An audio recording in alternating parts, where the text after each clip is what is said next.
Hey everyone, and welcome to the Sandbox. Today we are here to discuss Secret Project number 5, Isles of the Emberdark. And to help me today, I've brought a friend, Alex from Silverlight Guide to the Cosmere. Hey Aloha. Alex. It's going great. Thanks for having me. Yeah, of course. Thanks for coming on. Alex has a much better memory than I do, so he's going to keep me honest today. As well as I can.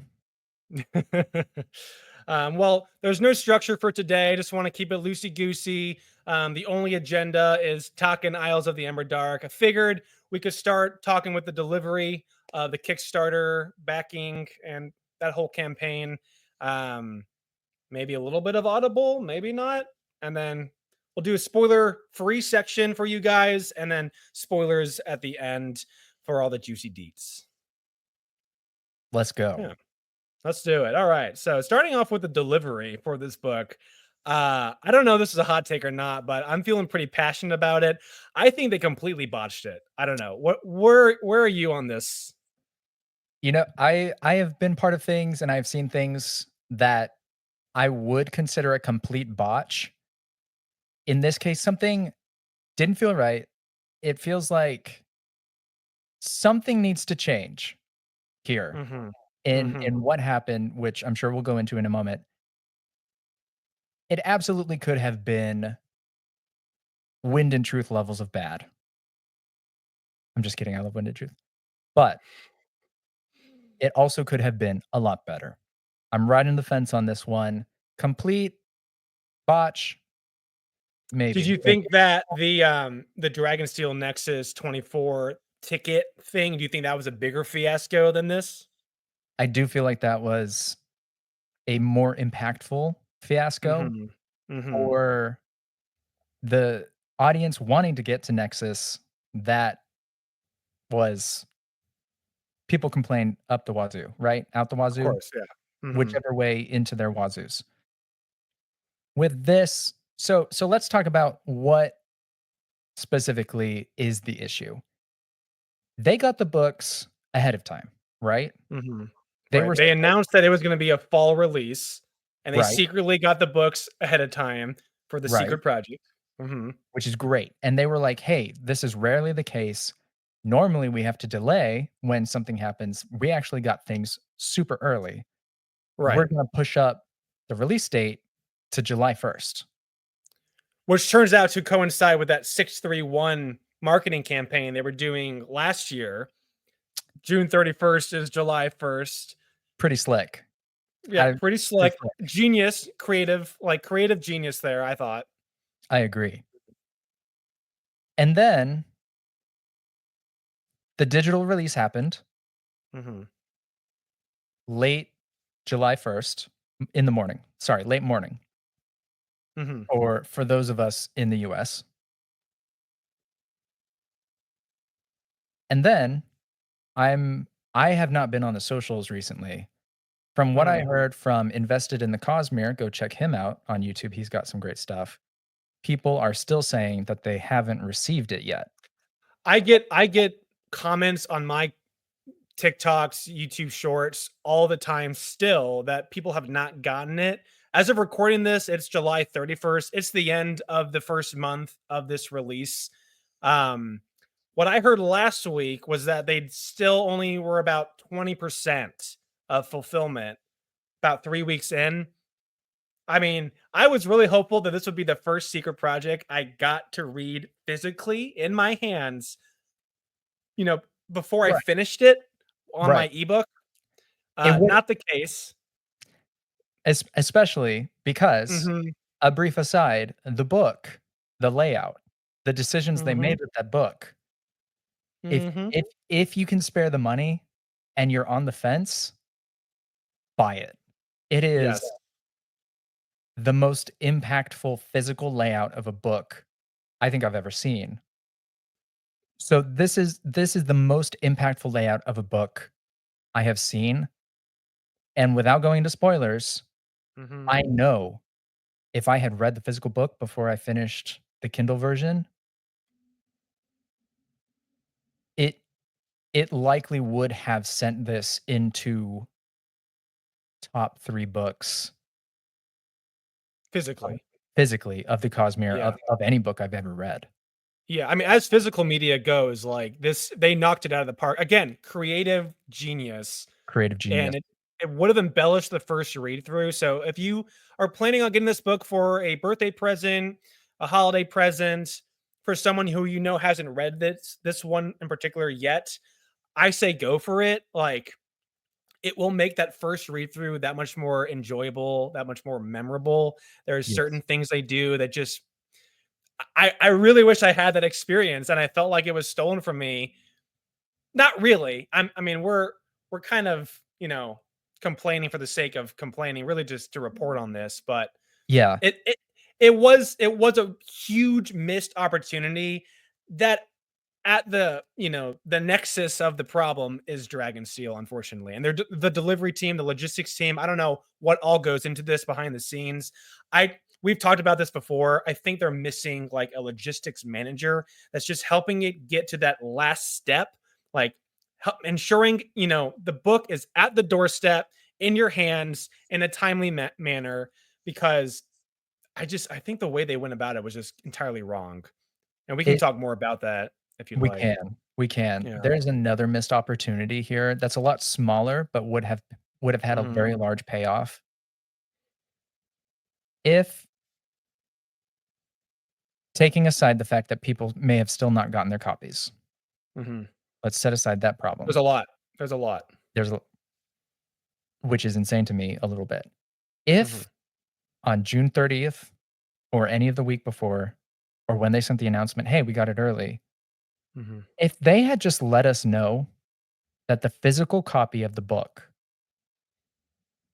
would be impactful in the enjoyment of the story and said, "Hey, if you can wait until you get your physical copy, you're going to enjoy the story more." Mhm. I feel like I would have waited until I got my physical copy, Same. and the problem would have been mitigated in terms of, okay, they seem to be slow at shipping this one. Whether that's they bit off more than they can chew somehow. I'm sure they've got products coming in for Nexus 25. I'm sure they've got lots of regular orders that they're going through. Something feels off, just like you said. And again, like you said, we can talk about this more in Mhm. depth. Um, as somebody who backed the Cosmere RPG, which we can talk about again later, at the highest tier, because look at what's around me, right? I collect. I Game also master here. we're gonna run the Cosmere RPG adventures on Mhm. the Silverlight Guided the Cosmere channel, hopefully with you in them, more often than not. I am a little concerned about getting that shipment in September for the Cosmere RPG Yeah. physical items. Yeah, Now, luckily, that is a different delivery or, fulfillment team, I think, for that it's one. not. For Otherwise games. It's not. Oh, wow. So a brief history, you see the Stormlight miniatures, when they did that Mhm. Kickstarter, they went through, and I don't remember the name of the shipping group. They went through a different shipping group, and it was alright. There were some major mistakes from that shipping group Mhm. that were on the shipping group, and so Brotherwise was like, "Not using you again." And so for this Kickstarter, they were like, "Hey, and we've partnered with Dragonsteel for all orders in the US, and they will be Ooh. shipping." And, like, I am not one to complain. If I complain, it is very reserved, it's wishy-washy. Honestly, I'm gonna be fine regardless, but it does Mhm. make me it makes me doubt when I get my shipment tracking that I'm not gonna get it for a while. Hmm. That's just what this makes me feel. Yeah, normally Dragonsteel is really transparent, as a company and forthcoming with information. I I could be wrong. All I remember them saying about the delivery for this was that we are going to start shipping on July 1st. And when we got that announcement, I was just like in reverie, just so excited because I thought we were Right. getting this September. So hearing it, we're getting it 2 months earlier. I was cloud nine. Really cool. Uh, yeah, really cool. I had faith that they had a plan to carry it out. I don't know if they did, but if they did, it didn't pan out. I think I think that they've gotten so big, and this is evident in the Dragonsteel Nexus conventions as well. But they've gotten so big that they just can't support it all anymore. And I don't know if they need a downscale or they just need to kind of come up with new plans of attack. But if for shipping to the US specifically, I feel like they should have all the batches ready, get those shipping labels prepped ahead of time and then start shipping just based on how far that's going to be. If they're in Salt Lake City, New York should probably be sent out before, Los Angeles. That just Ideally, makes sense to me. And I don't think they're thinking about that or that detailed, and I just think they should be. I think that that's reasonable. Mhm. And I'm gonna look real quick how many backers. Okay, there were 102,000 backers of the Words of Radiance leatherbound, which is And we don't where know how many wanted we don't. Emberdark, but I'm gonna assume anyone at the high tiers balled I out for that. I'm Don't know so why you wouldn't. I expect let I wish there was like a breakdown of like who got Yeah, what. no. I I also think it's a little dishonest in how they're doing this with Kickstarter. In Mhm, that we're getting the books so late that people who order the books on Dragonsteel or BrandonSanderson.com, the online store, they're essentially just put last in line, like, oh, we'll ship yours once all the Kickstarters are fulfilled. But as soon as those Kickstarters are fulfilled, they're shipping those next batches. right, So I don't feel like I'm getting that, for the dollar spent, I'm getting that exclusiveness. I mean, even right. the audio book came out on Audible 10 days later, the 10th day of July. I don't That's right. remember. Because Yeah. yeah, because they partnered with Audible. They couldn't figure out a Mhm. way to get unique codes to people without the book being on sale. Right. So, from that Kickstarter, all the higher tiers had Isles of the Emberdark baked in, and then on top of that, I personally did not back for the Words of Radiance book. I backed for Isles of the Emberdark plus a Okay. couple of the plushes. Mhm. So, I'd say I'd bet 90% of the backers got Isles of the Emberdark, if not 100%. A $50 buy-in for an exclusive book, A exclusive, right? nice premium edition Premium book. edition. Right. Designed by the author and his team. Exactly. Mhm. It for anybody who has that money, which you could just go for a plush, 100,000 people, 100,000 books, that's a lot of books, which goes right into what you were saying. Nexus Mhm. needs to scale up, or not Nexus, Dragonsteel needs to scale up, figure something out. Yeah, I was thinking about this the other day. I think a simple solution, if they're not gonna do 2 conventions, I know they have said that they're thinking They're about a looking second at it. convention outside of Utah, which I'm willing to bet it'll be in Atlanta where, Jordan Con is. I That's just a got a funny feeling about that. yeah, But that's a big if they airport. wanted to start with something a little bit simpler, I think first off, extend the con, make it 5, 6 days rather than 3 or 4, Mm, and start selling day passes. So like you can come, or maybe 2 day passes. You can come on these 2 days. You guys can come, and then obviously the full 6 day experience is a lot more money. That'll limit those types of yeah, traffic, make it a little bit more accessible to just that extra, I don't know, 5-10%, which is what they're missing. So I yeah, don't know, and it's only going to continue to grow it and is. balloon, and Yeah, because I yeah. mean, to be honest, knock on wood, he's never getting canceled. He No, just hopefully not. Gosh, knock on wood. like, Yeah.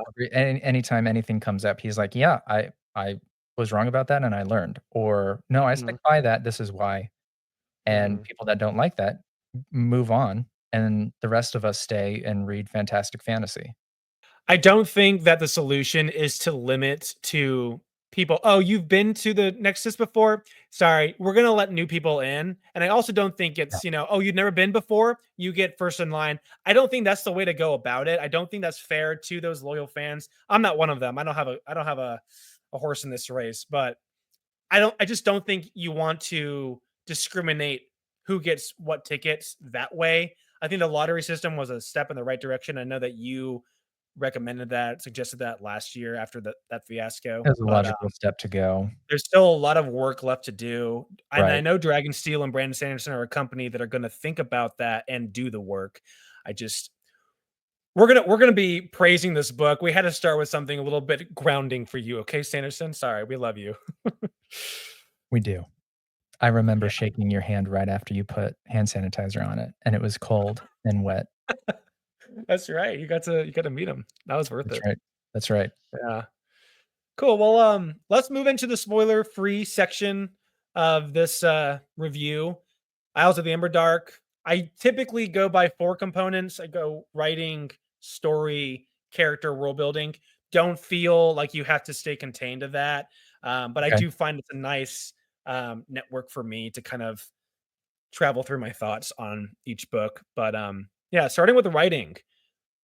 What do you think about Emberdark compared to the other secret projects? Because I feel like this is the banner, the mindset that we should be in. It's not trying to be a Way of the Kings, the Way of Kings, or Mistborn or Warbreaker, right? Right. It's a little bit more accessible, a little bit more. I call it popcorn books, a little bit snappier, a little It's bit quicker. yeah, Snappier's good. Mhm, mhm, I do think if we have time, there's a mhm. bit I wanna talk about Wind and Truth and this later, but we'll bookmark that, see if we get to it. Absolutely can, absolutely can. So writing. Writing in the Isles of the Emberdark. Mhm. This was so smooth, right? Like, extra oily, extra buttery popcorn, if you will. Okay. It's a popcorn book, it had plenty of butter. Mhm. It sat well. When I got to the end of it, there weren't moments that stood out as, "That writing sucked. Why did Mhm. I read Mhm. this?" Right? So, Right. there's a base layer of, like, okay, it's good enough to be published by Dragonsteel. They have a lot of faith in it. That's gonna put it at least at a 6 out of 10. And then Sanderson has refined his work over decades. Yeah. The expectation for me was met in terms of writing, and that includes prose, correct? Yeah, usually I do tone, like the tone of voice, the prose, the pacing, and then the themes. Got it, got it. Yeah. Let me pull that up. Yeah, I think the tone definitely fits, and I think it would again, I think it would have hit even harder with the physical book, just with the things they do. If you know, you know. If not, you'll find out.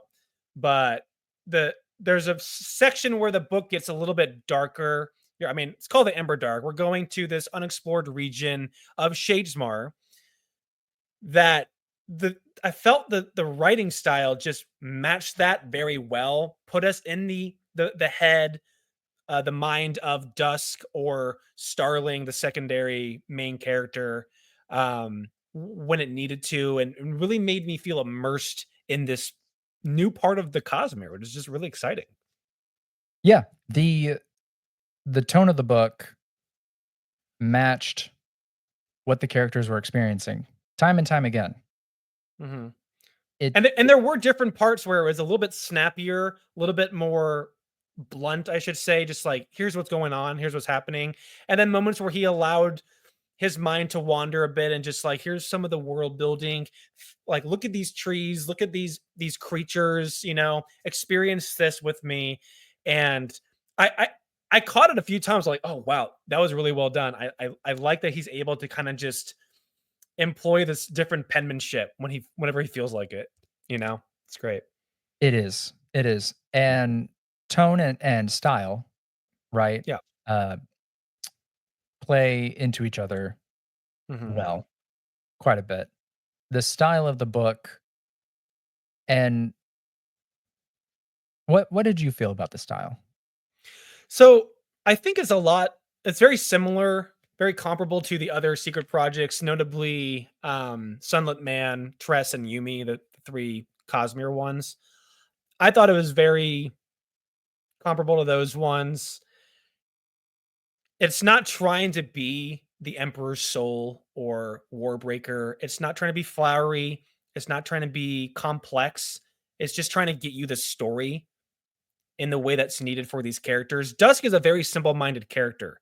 Starling is a dragon, an exiled young dragon who's so knowledgeable that she almost has to simplify things because she, converses with humans on a day-to-day basis. Like if she's thinking dragonly, it's gonna go over all their heads and she's gonna be a bad crew member.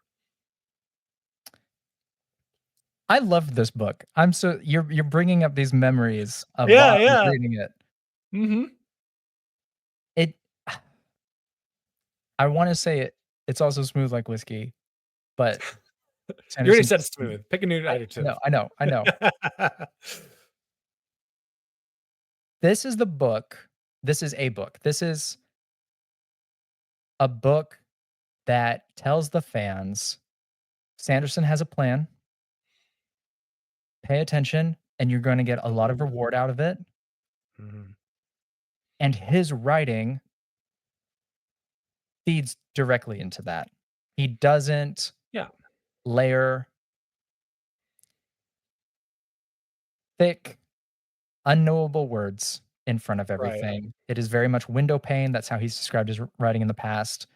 Yeah. Another excellent example of it. He And he knows how to deliver the story. he If you think does. of something like Dune, right? It's a very hard read for a lot of newer readers to sci-fi, fantasy, and you look at the adaptation, right? It makes it a little bit more accessible. It makes it a little more dramatic, more cinematic. That's But if true. you were to see it in like a comic book form, it has to be simpler. It has to be more accessible, more easily digestible. Otherwise, no one's going to get it because it's a completely different medium. And you can tell that Sanderson is employing this different style for these secret projects that are meant to tease the world building for the Cosmere, meant to tease the future eras and not try to confuse you, but to excite you for those things to come. That's exactly right. And that's how this book made me feel. Yeah. And it's clear he's a storyteller. He was built to tell stories, and this is how he's getting his stories out. The style Mhm. matches that. The style for all of the secret projects has just been okay. Take away Frugal Wizard. The style for the Cosmere secret projects has just been on point every single time. Yeah. They're passion projects. He's been mulling over these stories for so long. He's like, "Okay, it's time to get this one out of my head. I'm ready to tell this one," and it That's just right. delivers. That's Yeah. right. I love that and he said this at Nexus that he's learned how to jump between stories faster so that he can Mhm. write 2 or 3 at a time, I mean, maybe he 2, is a madman. I mean, his idea of a break from writing is writing a different book, but which is great. I love it. we love him for it. Yeah, we Love love it. him for it. Yeah. Now You mentioned Wind and Truth. Oh, sorry. Do yeah, you have no, another no, no, point? go ahead. Go ahead. Okay. You mentioned Wind and Truth. I was thinking about what I wanted to say for this review days after finishing it, and I just continued to mull over it. But one thing that has become more clear to me is that it's very clear that he was jumping between this and Wind and Truth, that this was on his mind at least when writing Wind and Truth, and that a lot of its language seeped into Wind and Truth because this one's a lot snappier, it's a lot more modern, and that was one of the biggest critiques that we saw others having, and I think you might have had it yourself as well. I did. That Wind and Truth just had too much modernity to it. It was a little bit it had lost that um traditional militaristic fantasy language. It That's still exactly struck right. in the tone and the story, but the language wasn't quite matching it. There was a few disconcerting moments that kind of pull you out of it. That's right. And he's copped to this. He in recent interviews and I think a recent like Q&A, he just kind of poured it out that he didn't realize that during the beta reads and the rewrites, but going back on it after hearing this critique, he's like, yeah, there's a few moments where I probably should have used a different word. Yeah. Um, yeah. And and to make a point here, it's to me, it's perfectly fine when a off the wall character makes a new word and it's added to the lexicon over time. Yeah. Mhm. Like, he did a lot with Lift, DV, curse words, um Farts. right. He did a lot with Lift. Lift is an off the wall Yeah. character. It was in Mhm. character. It made a lot of sense. When the characters that were more mature were using more modern lingo, that Mhm. took me out of the story too often. Not that it couldn't happen occasionally, but it just, for Wind and Truth, it happened too often. I did not have this problem with Isles of the Emberdark, especially because it's set in the future. He is using that modern language. The whole premise of the book for Six of the Dusk is that society is leaving him behind. So, really Yeah. modern language makes a lot of sense when we're It does. taking into account there's this trapper character. Think of him like a pioneer man crossed with a, Polynesian, Pacific Islander going to Mhm. find the new island, literally, and society is leaving him behind. Yeah. Something that left me behind occasionally, though, was the pacing. I felt so this the book is split into 4 books. It is what is Right. in 4 the start. parts. They're They're called 4 books, right. parts. They call them Mhm. books. There's a specific reason for that. I think they were cut really well, works really well. But at the end of the second one and somewhere in the third, it felt off to me on the pacing. And I disagreed with you originally when we were talking about this after having both finished it. I thought the pacing was just I thought it was perfect. Just it kept me going beginning to end. I never felt like there was a lull in the story, which Sanderson usually I think struggles with a little bit. Yeah, I'll agree with Um, that. but I agree with you that certain aspects of the character arcs and the plot points that he's trying to fit together didn't have this they didn't all have the right amount of time spent with them to make them fully fleshed out, make them work as well, which hurts the pacing in the end. That I Mhm, think you hit on the issue for me, which I'll be able to talk more maybe in the spoiler section mhm. or in one of these Yeah, other sections of critique that you have, because that's mhm. I have issues with the villain. We were talking about the themes for this one, about feeling left behind. There's a lot of great themes I thought to this one as well.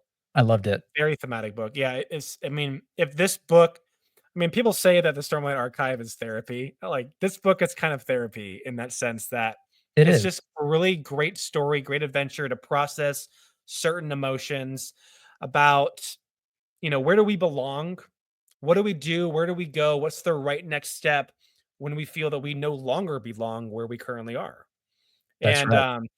I wasn't able to talk about this at the time with Wind and Truth. There is a huge theme in that one. It's kind of shared here as well that I couldn't talk about publicly because I wasn't able to announce it. But my wife and I are actually moving from Los Angeles to Nashville, and it was a big struggle. So like, what is it going to be? Is it the right decision or not? Like hearing from Wind and Truth, sometimes it is okay to leave, and that book was such therapy for me. Like, okay, this is the right decision for me. It was one of many God winks, as we call them.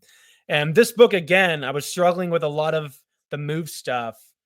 And after reading this book, I mean, I was bawling. I had to put my phone down, not the book. I had to put my phone down because I couldn't read it with the blurry vision. It was so emotional, so touching. Again, Sanderson, thank you for reading my mind, apparently. But yeah, this one hit close to home. I mean, I think the themes I give is one of my highest grades for this book, just because it really did feel like a thematic experience for me. That's fantastic. What a great feeling. Hmm. How about yourself?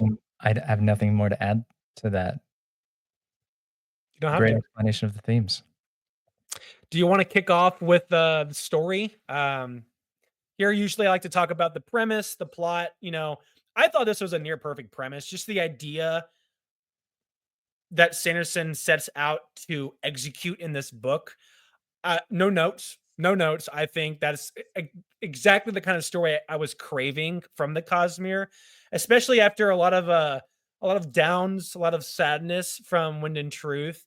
We were looking for a little bit more light, a little bit more hopefulness, something a little bit less stake, but still having some stakes. And I feel like pivoting to the future era is a very smart way to do that because we just don't know the ins and outs of those conflicts going on in the future era. And there are plenty to talk about in the spoiler section. That's But true. yeah, premise, plot is, did he execute as you expected on that premise?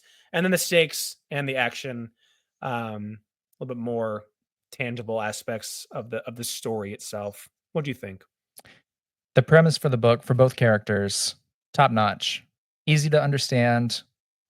Sanderson loves his payoff, or his promise, progress, and payoff schema that he does. Mhm. I love it too. He makes it clear upfront what the premise is. I can't believe he managed to tie the 2 premises, or I mean, more than 2 really, but Right. the main Yeah, promises. there's a moment in the book where you're like, okay, this is what's gonna happen, right? And then it kind of does, kind of doesn't. I thought it was again pretty genius, like Yeah. messing with There those emotions and expectations. with the Cosmere, we're at the halfway point, right, of the Cosmere. Yeah, I Is believe so. is about what he said, more or less. We're starting to see it come to fruition, and like you said, you get to a point where you're like, "Is it going this way? I'm pretty sure it's going this way." But because the Cosmere is unique in terms of not that it's an interconnected universe of stories, but Mhm. that the magic is what it is. I'm not gonna take the time to explain that here, right? We all know it is what it is. Right.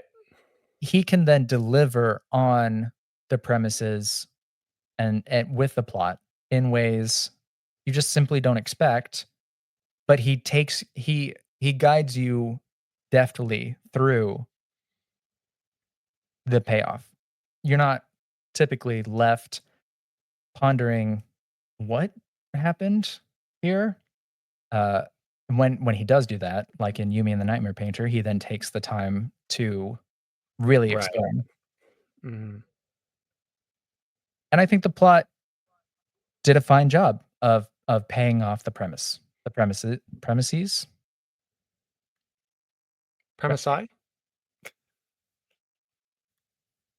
Yeah. premi Premoctopi?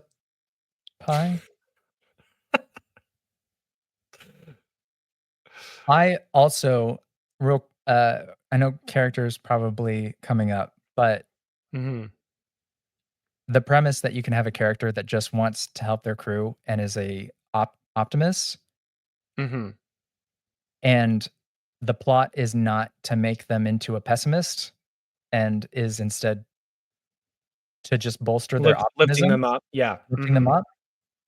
That is my favorite. I love that. Yeah. Love it. It's a great balancing act when you have Dusk. If you've read Six of the Dusk, you know the groundwork. This is not a spoiler, but the ones above, whoever those are, have come to his, little pantheon of islands, and they are forcing progression. And he is cast off into the Cosmere to find a way to allow them to keep their autonomy as a people and not be changed by the Cosmere itself. It's a very dark, morose, high stakes story for these people. To balance that with a little bit lighter story, like you're saying with Starling, makes a really great balance to the story, in my opinion. Absolutely. I do have an issue with the stakes in terms of payoff, and we'll be able to talk Okay, more about that in the spoiler area. What I'll sure. say here is that because the story focuses on Sixth of the Dusk, it did not feel to me that the stakes were realized to their full potential for me as the reader. And I don't know whether that's I felt like Dusk had plot armor somehow, and we can talk more about that in the Mhm. spoiler section, or if it's just because it was from his viewpoint, the stakes for his homeworld were viewed from his point of view, and it just never felt like that grave of a threat to me. That might have I think most often with stakes, it's actually a character component, and it comes down to how invested, pun intended, you feel with these people, these characters, their culture, their religions, etc. Um, if you're vibing with Six of the Dusk's people and you want so wholeheartedly for them to remain this little island planet, whatever, the stakes will feel that much heavier.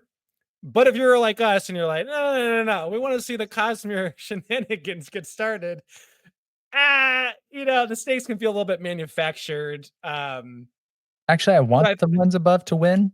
I don't yeah, yeah. the stakes were No, 0. no, no, no. No, Yeah, no one else has peace. You guys can't have it either. All right. that's right, But that's right. yeah, I think it legitimately does come down to the characters, and it sounds to me like you felt more invested in Starling's story. I felt a little bit more in Dusk's, but It could be. I identified somewhat with Dusk mhm. being not keenly aware. I have no knowledge of what anything. I feel like I see a lot of the limitations of society, and I'm okay with them passing me by. So I did resonate with Dusk there, but also I have a fountain of eternal optimism inside of me, so I did very much appreciate Starling's story for that aspect. If you put a, shard gun to my head and made me choose, I don't know if I'd be able to, actually. They're great stories. They are great stories. The stakes felt not as big, and maybe it's coming off of Wind of Truth that twisted that, but we could get more in that in the spoiler. I'm so not like a brag, but I'm just so capable of putting myself back into that secret project mindset, Mm, pushing it all away, and just expecting, oh, here comes another Tress, here comes another Yumi, or hoping I'm going to get right. something of that quality, and just grade the book for what it is going for. With all that aside, I Point. I hope everyone else has that ability and can, understand this is not Stormlight Archive, this is not Warbreaker. This is a little bit more accessible, snappier, shorter story. Definitely. I But hope I hope people realize yeah, that too. I'm still trying to yeah. realize that. But yeah, I mean, the stakes I felt matched that, and I mean, there were points in the book where I felt like maybe this would have worked a little bit better if he actually had scaled back. It would have lost a little bit of its grandeur, a little bit of the magic. Mm, But I also think that pushing to make it a full epic is just not what this book needed to be. Um, I think maybe an extra 3 chapters to flesh out a certain character elements and relationships would have only benefited, but any more than that, I think it's pushing it. I figured out what it is. I figured Okay. out what it is for me and stakes, and it's gonna be put in the spoiler section. Okay. Sounds great. Make a mental note or put it in our comments here. Yeah. That's true. That's fair there. Yeah. Mm. Action wise, where do you think this stands amongst the likes of Tress and Yumi and Sunlit Man? I mean, I feel like Sunlit Man was just pure action, and that was actually my biggest critique of it. But this one, do you think it had a nice balance? Do you think it had good moments? I thought there were excellent moments of action, but at times they were few and far between. Yeah. That I mean, Hmm. I remember you texting me when you got to the one part that we're not gonna mention Yes. here. There's a certain part that uses a certain floating device. That's all we'll say. It was fantastic. It is top 5 action moments for me from the Cosmere. I love thinking about it. So Yeah, great. and I'll be real, the idea of floating in an infinity Yeah. and potentially risking falling, Uh-huh. spoilers out of context, Eh. There were several It plays times with it. where it freaked me out. Mhm. It really Yeah, got me. it plays with that horror, component. Yeah, like a psychological,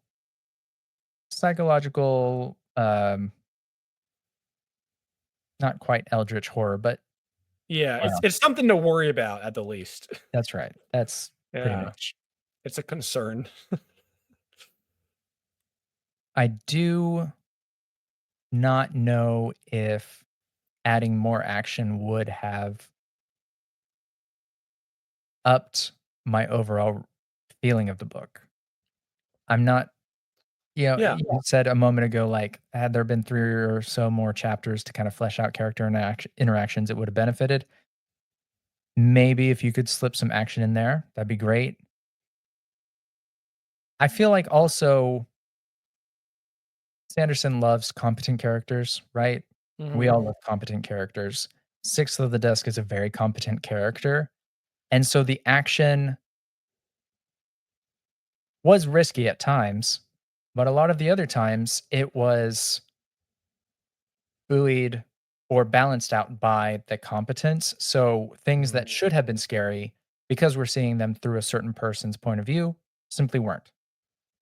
Situations that should have been a little more heart pounding because we're viewing them through the eyes of a certain character who actually both characters have specific reasons why they ended up downplaying the action for me. Starling, a dragon, is essentially immortal for all intents and purposes, and Sixth of the Dusk has been dealing with an island trying to kill him for 40 something years. They either point of view, you're not going to feel that the situation is as dangerous as it would be for any other character, for almost any other character. Right. How do you feel about that? I think yeah, I think that's spot on. Well, there you go. Trying to think of anything else to add to that. Yeah, I mean, I think this is just a character driven story, It very much is. and it didn't need any more moments of action. In fact, it might have hurt it. I think what it is that this is not like an adventure like Tress. This is a detective story. Like at its core, Dusk is playing out the detective story of I don't know what I need, but I need to figure that out and go find it. That's right. And typically in a detective story, it's more about the clues, more about the characters' pursuit, and their own dilemmas and struggles that they have to overcome. Usually a mindset, like Dusk has one here. And in the end, you'll get the shooty shooty bang bang finale for the detective. You know, you'll get that climactic action set piece that you want. And if we're gonna just get one, I think he gave us the best one we could have He possibly did asked give us for. a really good one. It's a great one. It's a short, fleeting moment, but my God, it sticks in my head. It's so great. I will say the other thing about the action and why I have it a little bit further down um, than where I might have otherwise is that we get so many interactions of the magic here.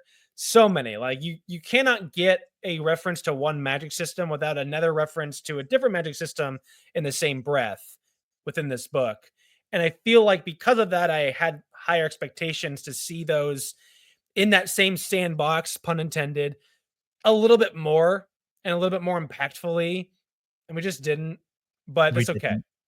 I think again, I think this is meant to be a teaser for that juicy stuff to come, and my God, it executed that It superbly. it did. It did tease it very Mhm. well. It did. Um, let's move on to the characters. Heroes, villains, relationships, character arcs. Anything you can think of about these characters where they sit for you? As far as heroes go, Mhm, and and both in terms of writing and just looking at the character themselves, I love both of these characters.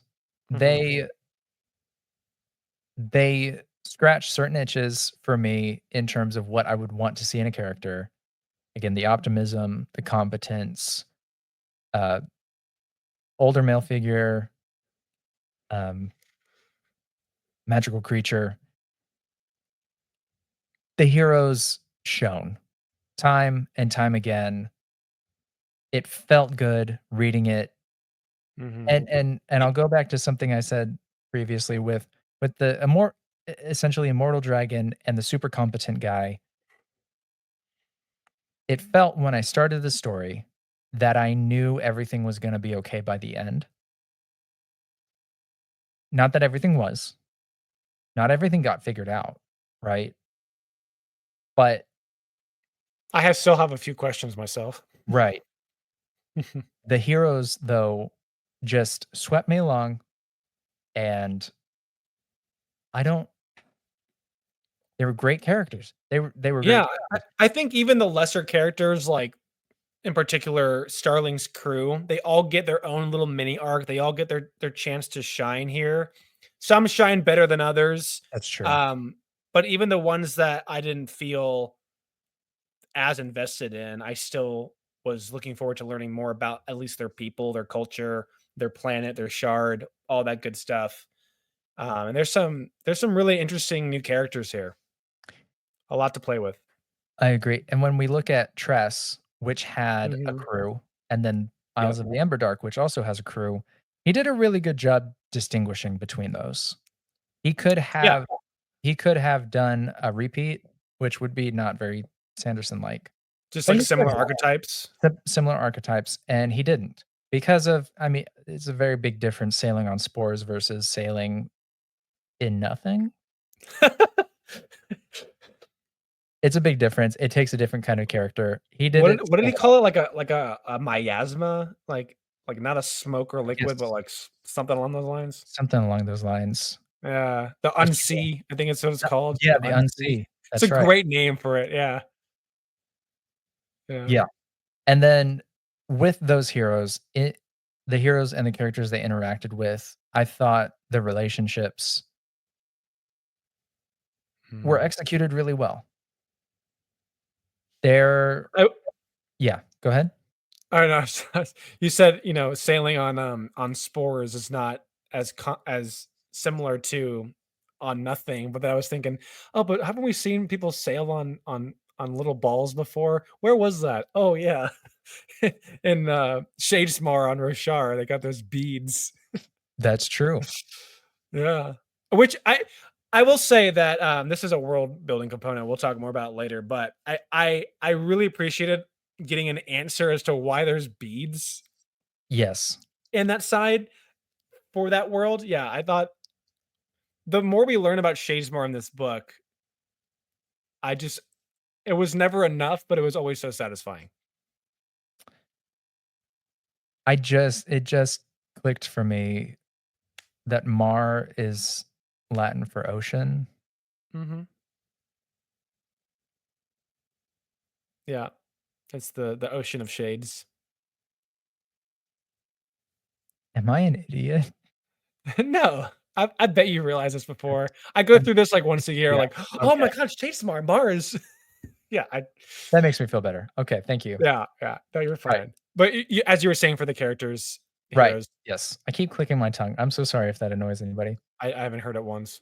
Great, and that was on purpose, and it did not sound as clear as, No. it normally does. Right.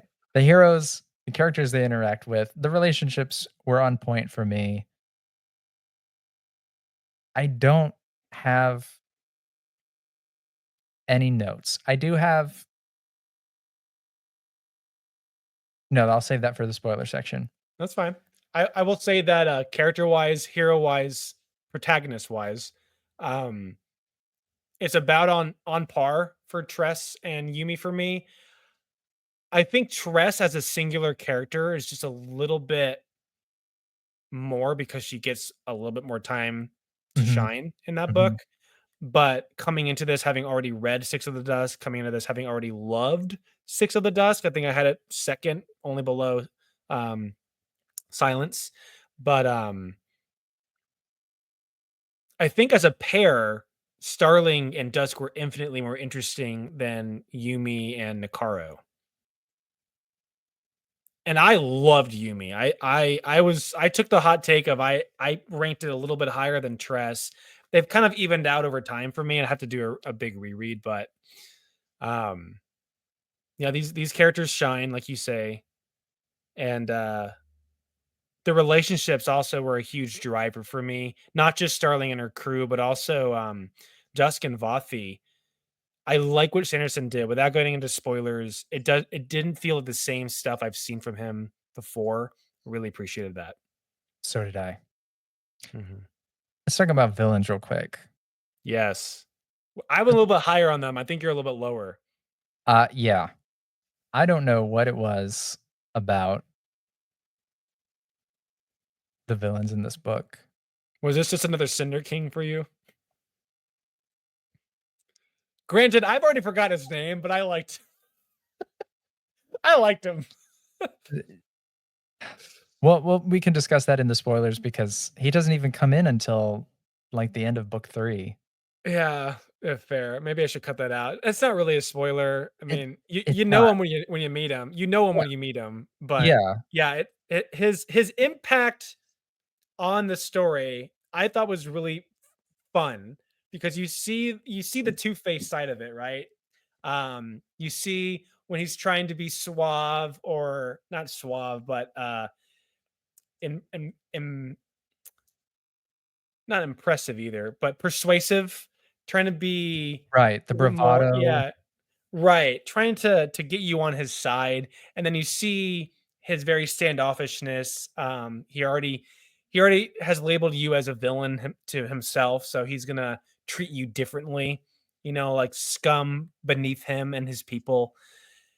And I like seeing both sides of that. It was jarring when you see the second side, but yeah, I liked how his plan, the overall scheme of things that he was doing, how those came together as he progressed. It's not odium.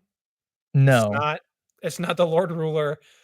It's a not base hit, Moab. but I enjoyed it. It as how many books Sanderson has written, and not just even in the Cosmere, I can only imagine it's hard to come up with new schemes, new villains, new motivations. So I like to keep that in mind. Um, Quick tangent, Scream is known for its cold opens Right. with the opening kill sequence. I thought Scream 6 was probably the best one since Scream 1. I'll agree And with that. because of that, I inch towards it actually winning out over Scream 1 because you've had 5 done before it. That's 5 less options taken off the table, and they came up with something that blew me away.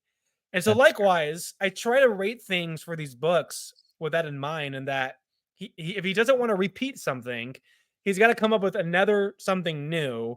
It gets harder each time, and so when something clicks for me, I'm inclined to give it a little bit higher of a rating. That's totally fair.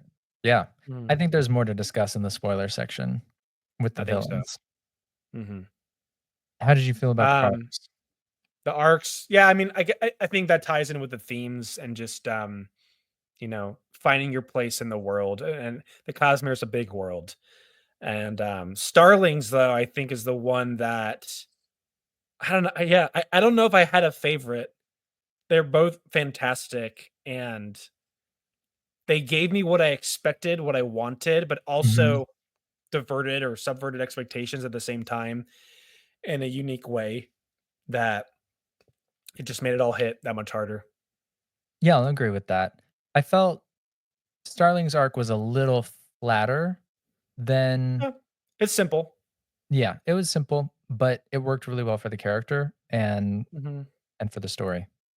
I think with those lighter stories, like you were saying, I think it almost goes without saying that it's gonna be a little bit simpler. So I wasn't let down by that. That's fair. Yeah. All right, let's move on to the setting. The world building is probably the most interesting, exciting, noteworthy component to the Cosmere books, but specifically these secret projects, which are all about building out the Cosmere. Let's go to a new world you haven't seen before. Let's go to the future so that other magic systems you've already seen can be present there as well. Feel a little, give you some comfort, some familiarity, but also let's play with them and see how they interact together. This one, the pieces that we got, I think, were just incredible teases for stuff to come. I know, I know that that can be a critique for it We'll get there. because it's yeah, it's kind of just stringing you along the whole time. But yeah, I mean, yeah, I'll let you talk more on this one because I know that you have a few gripes with it. But world building, magic systems, there's just the originality of, I guess, the Emberdark and history, culture, religion, all that good stuff. What do you have to say about that? Well, let's go with originality first. Okay. 'Cause you rated it really high, and I would I agree did. with that. The so, like, no story is original, right? Hmm. No setting is wholly original, right? No. Not unless you're one of the first books ever published, which is I not. will say I allow these to piggyback off of other Cosmere entries Exactly. because it is an established universe. But yeah, carry on. Absolutely. And even then, like, originality is not how purely original something is. It is how well did Sanderson or how well did the author remix real life things into something unique. Hmm. And for Isles of the Emberdark, 10 out of 10. Originality, wow. Yeah. He took things already established in the Cosmere, took them to their absolute limits, and gave us fantastic imagery, fantastic setting. 10 out of 10 would read again. Yeah, to go with the painter's analogy, you know, every painter has a palette that starts with three primary colors, but you get such Cyan, different magenta, paintings. yeah, Cyan, magenta, yellow, yeah. yeah, that's right. Which whoo, I feel like we've seen those colors somewhere if you're 2 paying of them at attention. least. Uh, uh. Oh, But yeah, but we get such different paintings, you know, different styles, different products. And like you said, to your point, originality is how well you mixing those colors. What are you putting pen to paper and saying at the end of the day? that's And right. World building, also really high. mhm, It just added to the Cosmere in ways mhm. that were nice little treats for those of us. I'm just gonna go out on a limb and say that whenever Sanderson drops something in a Q&A or like specifically the spoiler Q&As at Nexus, that's gonna be in the next book. The one whatever book he's writing, that's gonna be in that one. Because it's like the third time in a row now where he'll just drop some random like, oh, wait till you see this. I'm like, what? And then we see it like 2 books later. I'm like, okay, he was thinking about it then. Yep. Yeah. Yeah. No spoilers here, but you're Hmm. absolutely correct. You're absolutely correct. Hmm. Silly Sando. I will say, for the world building in terms of, okay, we've seen characters before, characters are here now,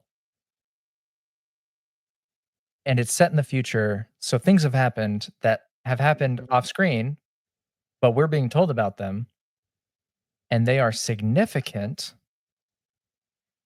It makes me wish that I hadn't read the book yet. I'll be honest. It's a similar Interesting. feeling to Sunlit Man and Wind in Truth. For Okay. those who know, you know. It's just a little like, and Sanderson will talk about how there are studies that when people know the endings of books or movies before they read or watch them, they enjoy the media more. There's something psychological about it. Most people enjoy it more. I get that. I'm one of those people. And to that point, real quickly, Yeah. Sanderson usually has, I mean, the best endings that I've seen consistently of an author. He Yes. tends to struggle with the middle journey a little bit more.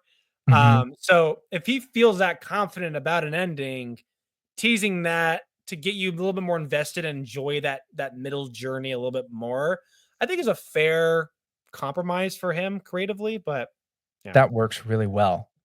When we get tidbits about characters in the future that have not yet happened, or things that have not yet happened, Mhm. it's almost like he's trying to use those studies that show people enjoy the ending to help people enjoy his books and get them excited about the next Cosmere book. The thing is that the hints that he's dropping don't seem to be the end.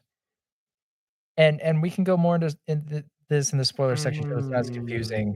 But what's happening is he's telling us something that is three-fourths through the way of a character's story in a way that is meant to tease us and give us a little reward and something to talk about, and it just annoys me.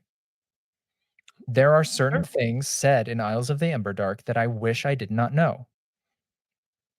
I understand that there's not a good place for those to be said, and because he's doing this future, past thing,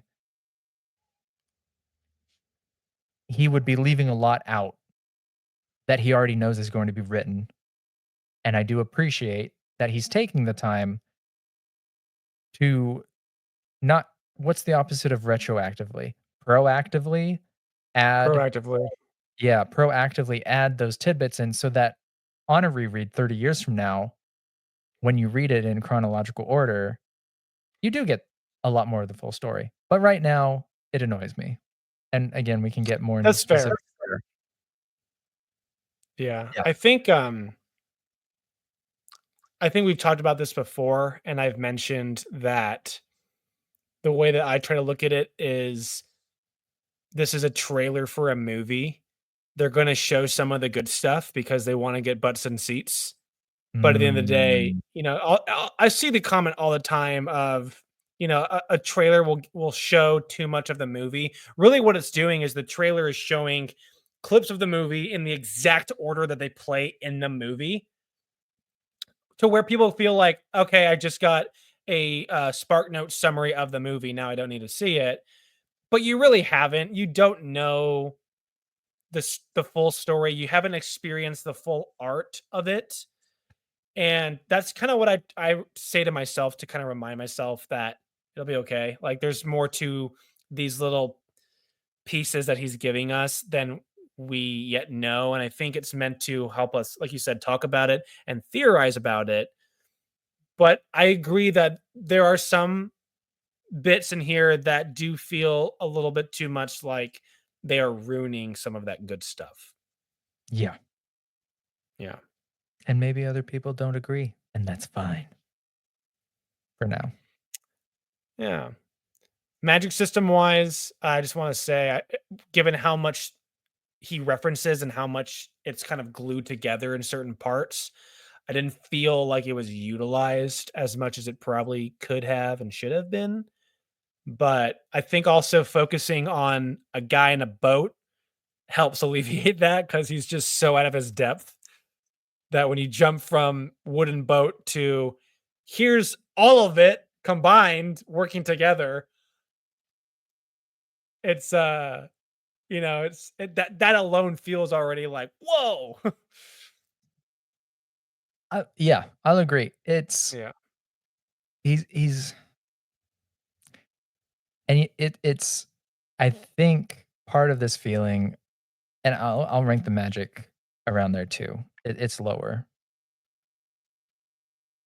It was a lot of interesting bits about dragons because one of the characters is a Mhm. dragon. That's not a spoiler.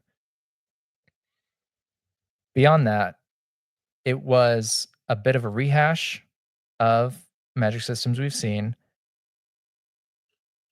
except in large part because of the setting in the time that it's happening, Mhm.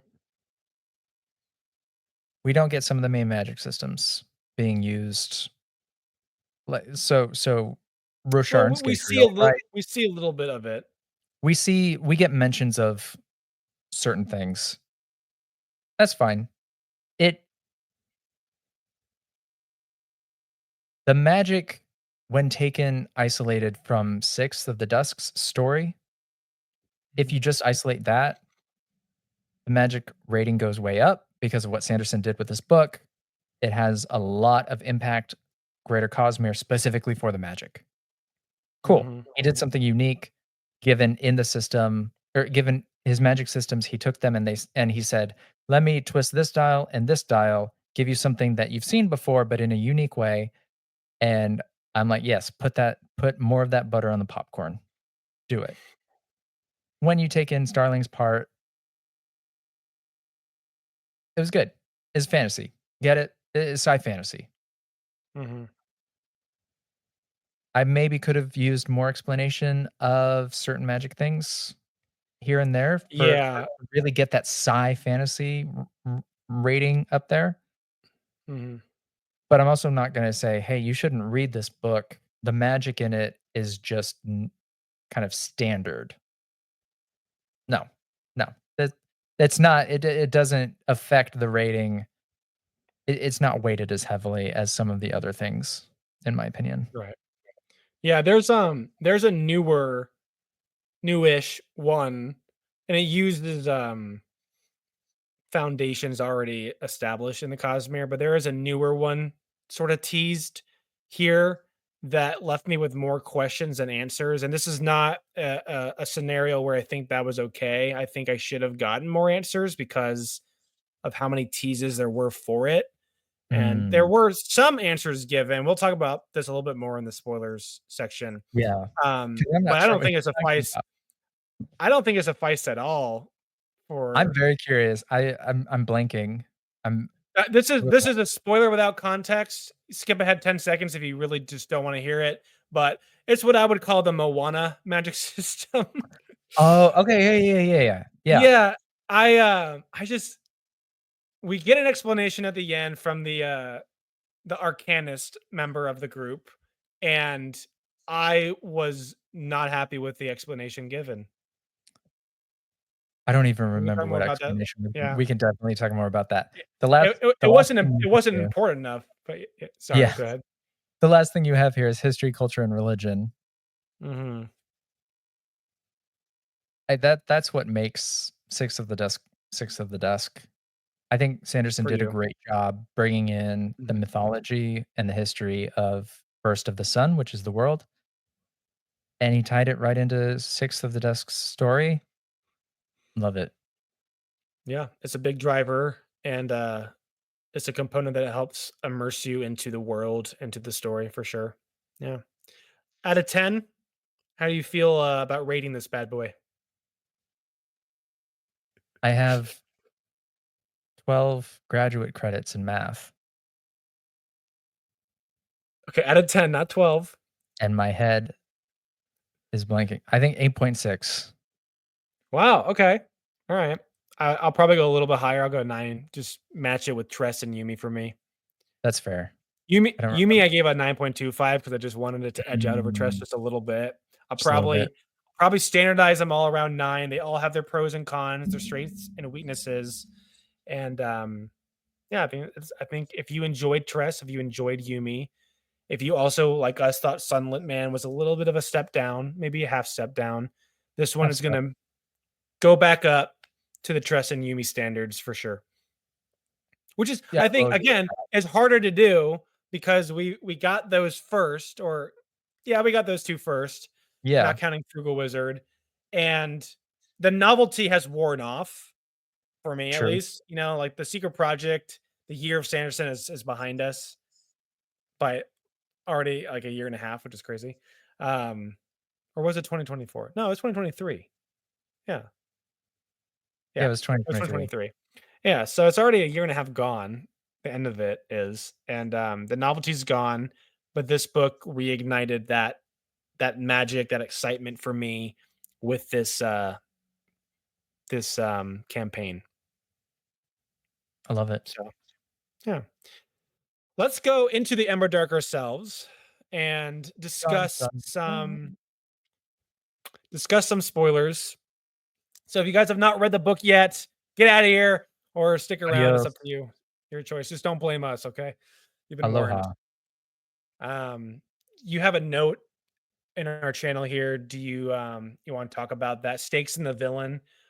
Yes, What was a spoiler thought you had for that? I felt like was his name Delja? What was the villain's name? Oh, Dajer. Asia, which Dajer. right? And Which I read it as danger at first. I was like, oh no, yeah, no. Danger. that one What was was a it, little corporal? on the head. Yeah, Like no kidding. like Here comes Mr. Bad Guy.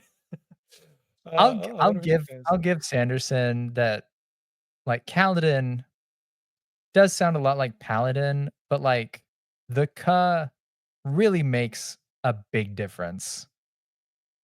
Danger just sounds like somebody We'll can't just take pronounce out the their N. N.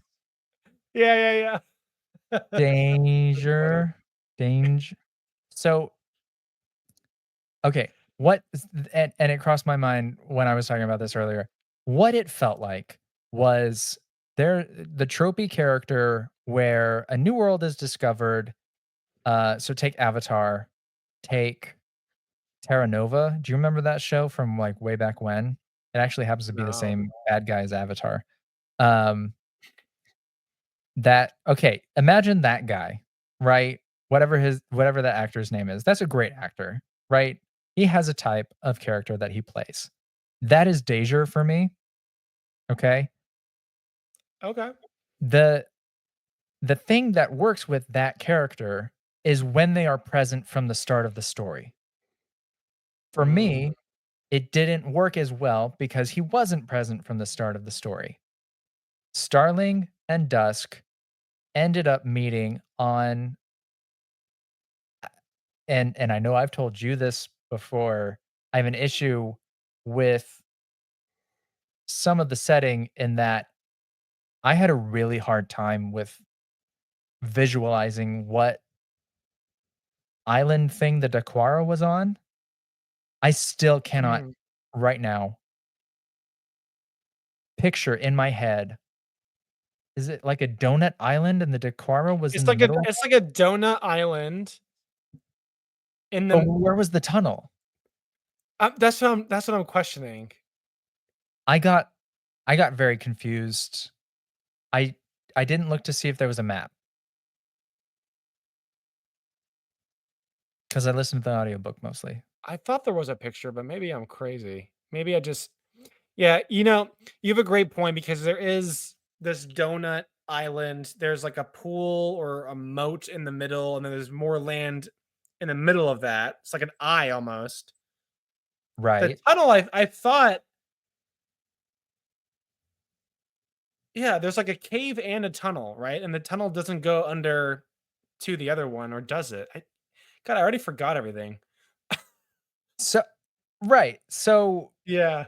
I'm I got very confused. Okay. Deja didn't feel like a threat, and it didn't feel like a betrayal because he hadn't been there since the beginning of the story. And I don't know how to correct that other than we know that the ones above are Scadrians and Deja is a Scadrian. But Mhm. in my head, there was a disconnect because Deja was doing his own thing, sort of, See, and right? that's where we differ is that I didn't see Dajer as Dajer. I saw him as a representative of the Malwish, who we already know as of Era 2 that they're slightly more advanced than the people we're following in the entire Mistborn series That's so true. far. So they're infinitely more scary to me. And this guy is someone who has some Mm. power. He's looking for a leg up and he found it. He found his opportunity. He has the resources to see it done. But then a guy with a boat and a exiled dragon who isn't a dragon are able to stop him. Um, yeah, I don't know. It worked for me with how loony the story was, and just there's all these fugitives and outsiders, the rejects. Yeah. Yeah, I can Yeah. see that.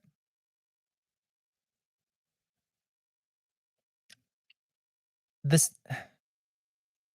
yeah, I think if I had come at it from that angle, I Mhm. probably wouldn't have such a problem, but I didn't, and so it felt hollow. The victory felt hollow. It didn't That's fair. I thought what Six of the Dusk did with the Dequara was really cool. I I actually pronounce it think so much differently in my head, and I'm like, I don't know how I'm supposed to pronounce it anymore.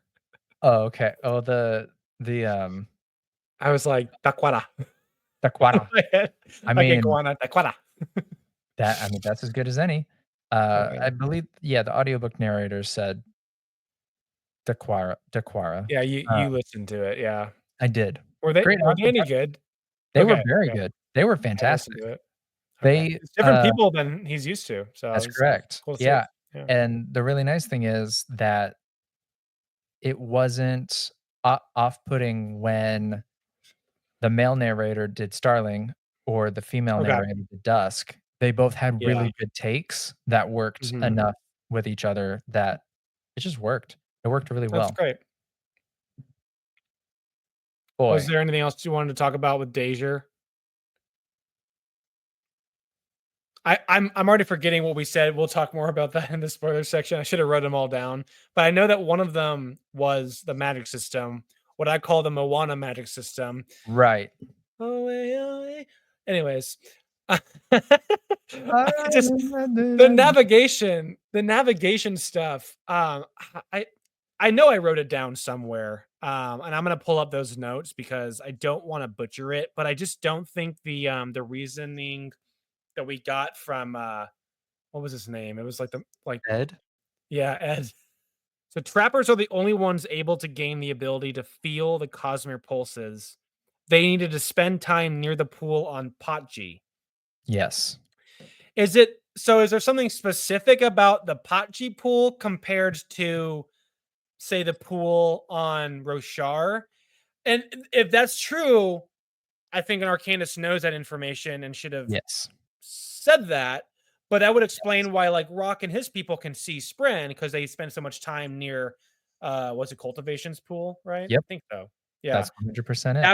That would make sense to me. Yeah. So but that's just such a specific it's such a specific power that I feel like a really good what's the person that can see through copper cloud? A 10? No. Um, the bronze Bronze? Yeah. I don't know. I just feel like someone with those abilities practice enough, maybe even a savant would be able to do something like that. And so for Ed to be like, "Oh my god, never seen anything like this before." I was like, "I don't buy that." I also had an issue with that. A seeker, bronze, it says it can hear allomantic pulses. When dusk started Well, it was pulses of the current, right? right, dusk started hearing pulses of the current. Oh, okay. When a bronze misting burns bronze, they can sense allomantic pulses. Oh, okay, yeah. Mhm. Now that's allomantic pulses. So to me, Sanderson set the stage with okay, bronze exists. Bronze mistings, when they burn bronze, feel allomantic pulses. It's not that far of a stretch that, hey, this uh, avatar of autonomy is giving a slightly different version of that because fundamentally it is the same thing. Fair. You're right. But And but Ed's explanation made it seem that it had I forget what he said exactly. We could look it up later if we really want to get into it, but it didn't make sense to me as to why only First of the Sun people could get that ability for navigating. mhm, Um, like, is he saying that this is their ability that's linked to investiture, shaped by its shard or avatar, I guess? Or well, no, because that doesn't make sense because didn't Keikoban and his people have that ability before? Wasn't he a navigator and that's where it all came from? That's what gave him okay, so was Keikoban an actual navigator Was that memory real that he saw from, I believe it was the spiritual realm? I'm 90% Or was certain. that just was it just fake for the story, for the legend to I th inspire? I I thought Dusk theorized that while Keikoban did something that was like navigating, it likely wasn't the same thing, Okay. but he did mention that Keikoban had a, like, glowing paste that was gold, Okay, so that makes more sense to me because if they're from a different world, which right? I'm sure the Arcanists are theorizing about where they're actually from, which I I would love don't an even wanna answer. look at that kinda Yeah, conversation. but, like, I mean, are they from Trinity? I don't know. Somebody's Um, gonna ask, yeah, I'm but sure if you're gonna they say if they come from somewhere else using something like navigation, using something like the worm paste, yes, and that is what shaped the legends and the stories of the lore mothers right, there, which then is what shaped the perception of magic in Shadesmar on the island. yep, That starts to make a little bit more sense to me. I it don't feel like does. those blocks were connected though for me with Fair. his explanation. And I feel like an arcanist, I could be wrong, but I feel like He's a their young ability Arcanist. aside from, researching and absorbing the knowledge, I feel like relaying the knowledge is almost as important. Otherwise, how do you get more answers without being able to articulate these sorts of topics? I don't know. I that was the one part of the book where I was like, I really don't like how that was executed, delivered, said. But That's how I felt about the, island that Aquara was on, I think. yeah, I think I was really talking about it now though makes me feel better about it. Yeah. No, you bring up Yeah. good points. For me, it felt right because of the bronze Mhm. seeker, and I was That just like, makes sense. "Oh, it's a little contrived," but, you know, Yeah, and I think intuitively and I connected dots with Kakuban that we just did here. Also, if yeah, I and do weird it's not looks towards you, it's, I think there's lightning happening outside, and we haven't had a storm in a while, so I'm very confused. okay. What's going on? You know, is it lightning or is it aliens? Nobody knows. It's both. They're using it as cover. Yeah, yeah. I never watched that movie. I remember watching Which the one? original, The War of the Worlds with Tom Oh, Cruise. really? I Okay, watched yeah. the That's a good original one. War of the Worlds, the black and white one, where it's actually what Orson W Welles, like, based on the actual Okay, I Orson need Welles. to watch that one then. It was very entertaining, although his I current read it was the first book I read this year was War of the Worlds. Oh, yeah, you should definitely watch the old movie. I have no idea exactly how much it matches the book. I do know the endings are very similar. Okay. Yeah, I mean, that book was, as a Cosmere aficionado, not my favorite. I don't think it's anybody's If favorite. I could summarize it in a single word, it'd be really easy to do, tumultuous. He uses that word 5 times per page. I was like, "I'm done. Find a new word." Like Sanderson and Maladroitly in Mistborn. I guess, Maladroitly. I don't yeah, I don't remember that one. I know that he likes to use, what's the one? Undulate because, Murphy, Napier, she hates that word. Oh, really? Yeah, so he uses it, like, a couple times in each book now, and I catch it every time and I think of her. So That's funny. funny. The beef. That that's really funny, actually. Yeah. Um, I wanna talk about real quick what I meant by having the future teases not pan out for me. Yeah, yeah, yeah, sure. Right, so and again, I've gone into depth with you. For Mhm. anybody watching this, everything that Hoyd revealed when talking to Starling about Hoyd's personal life, it's frustrating. It's not satisfying to know that information and then have it sit there for what is probably going to be years. Hoyd Well has we know he's a main character. Oh, no, that's era 4 of Mistborn, huh? Not era 3. But he could still be a tertiary character in era 3. It could start happening. You don't know. Or even Elantris. Maybe he does an Elantris. I cannot squint Curveball. my eyes hard enough.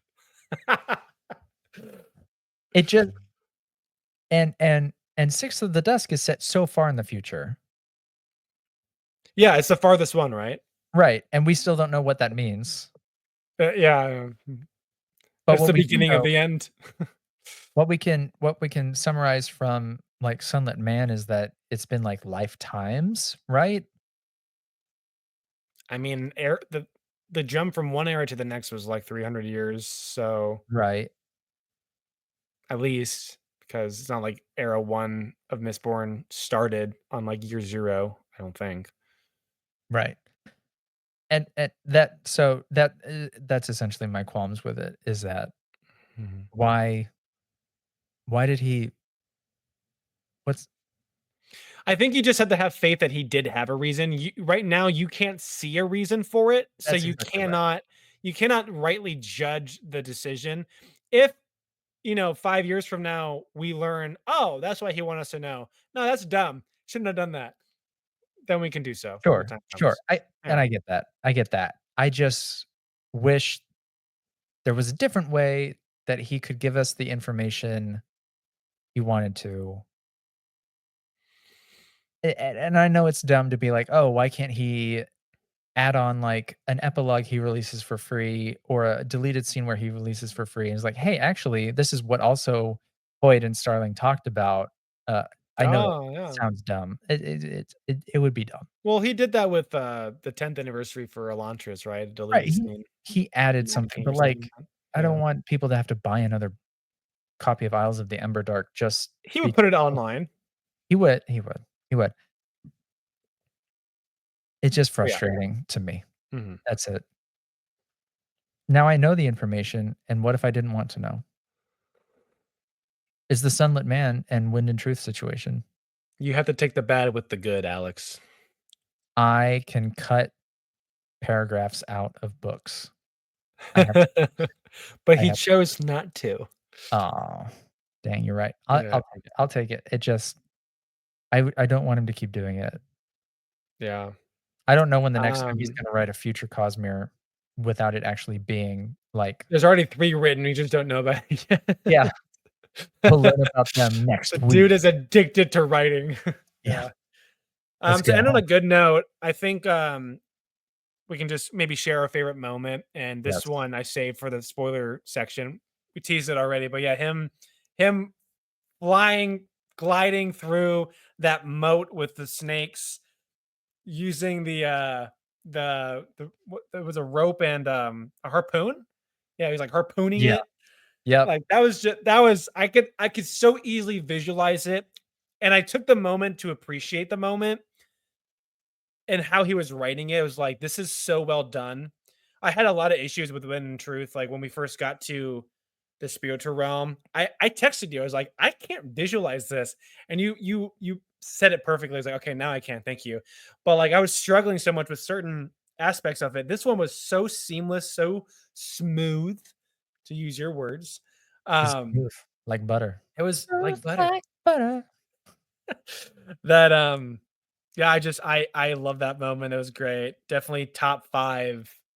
It's short, but it's top 5 action moments for me from the Cosmere. Just love that. It was great. That is a really good one. I I really liked meeting Xysis in his Okay. human form. I It don't is know what? in his human form, when he's, like, playing Oh, the okay. piano, Mhm. uh, that was a good moment. Oh, there is a storm outside. Um, Stormfather's mad. Let him be mad. Like, you read Wind and Truth. Dude's a dick. Uh, okay, the when Starling finally for the final time chooses her crew over being free, I think was really rewarding to me for some reason. Mhm. And that was building off the conversation with I love the conversation with Hoyd, except those bits. I Yeah. really loved just the dragons stay there for tens of thousands of years fading Uh-huh. away. Oh my god. That was Yeah. It's so good. I love how Hoyd always changes his storytelling or his lecturing style depending on who he's teaching to. Right? Like he knows Starling is older and more experienced and wizened. And so it almost felt like he was letting her lead him through the conversation to show her firsthand, like you've learned, but also, to show her it's not as hard as you're making it out to be in your head. Um, Absolutely. you have the tools, like I taught you things for a reason. Just do it. You got it. I love that. Yeah. Yeah. So good. Yeah. I mean, the ending for Dusk and them teaming up together, like just made me more excited for any future adventures we could see them on. I can already see it, some book 20 years from now, and we just get the tease that like this boat comes, like trudging out from this ship. And I'm like, is that gonna be Starling and Dusk? I can already see it Yeah. happening. It's gonna be so fun. And then it's Yeah. Crow and Xysis, and it's like, Oh "What? god. Please, I no?" will I will say that like having the references to the other secret projects, like there was some Sigil references. That's Always right. apparently pissed at him. Um and having Crow and Xysis in here, like it just almost felt like a finale to the secret projects in a way. It Not did. fully, not like an end game type of thing, but No, just like it felt like it was respecting the ones before and just kind of uh, like gathering everything up and like we're on the platform and we're launching into the future of the Cosmere. That's kind of just what this book felt like to me. that's a great way to put it. Mhm. If Hoyd did to me what he did to Sigzil, I would not blame Sigzil for selling out Hoyd to the Night Brigade eventually. Just saying. Oh, good theory. Good theory. Well, I think that's it for today. Hope you guys enjoyed the video. And if you want to see more of us talking, we got plenty of videos over on Silverlight Guide to the Cosmere's channel, That's where right. you're available, where all podcasts are available, right? That's right. YouTube and all podcasts. We've got some RPG content in the works coming your way. Alex has already Mhm. put out a few videos breaking down on how to create your best character. He's got some series ideas as well for that I'm excited to see him put out. But yeah, That's right. anything else you'd like to add? Anything you want to announce? Yeah. I think by the time this comes out, I'll have put out another video on the Cosmere RPG that I did in collaboration with Invested in the Cosmere. Very fun guy to talk to. He's been doing a lot of RPG stuff. Check him out too. Nice. And I think we're gonna plan to do Wind and Truth Days 8 through 10 at some point here soon. At some point, I After I can't remember I know. day one from day 10 at this point, but I'm hey, gonna maybe it'll be revisit.